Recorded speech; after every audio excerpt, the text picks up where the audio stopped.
السلام عليكم، مرحبا بكم في فيديو جديد. ان شاء الله في هذا الفيديو غادي نتعرفوا على جوج الادوات. غنتعرفوا على الروتيت تول والريفليكت تول.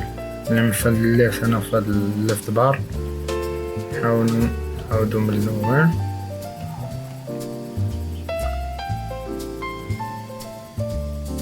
نحاولو نرسمو مثلا شي شكل كما كان، مثلا شكل معين.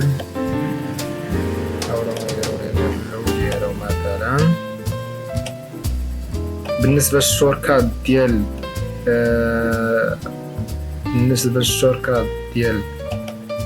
روتيت تول ريفليكت تول اللي هي كما كتشوفوا ار و او.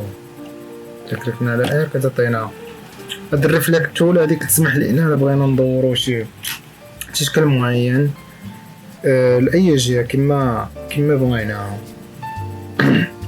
كما كتستخدمو كنكليكيو دو فوا بهكا الشكل وكنبقى نتحكمو فيه كما بغينا. ولا بغينا البارامتر ديالها كنكليكيو عليها من هنا جوج مرات.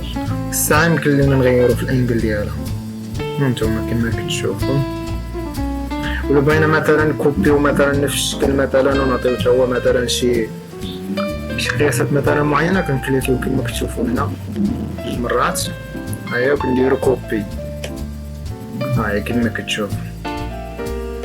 وبالنسبه للاداه الاخرى اللي هي ديال الريفليكت تول، هذيك الاداه ديال الانعكاس.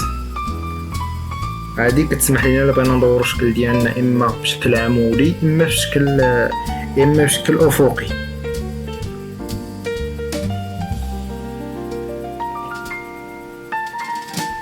انتم كما كتشوفوا باش نحاول نلمس هذا كما تشوفوا لي الشركات ديالها اللي هي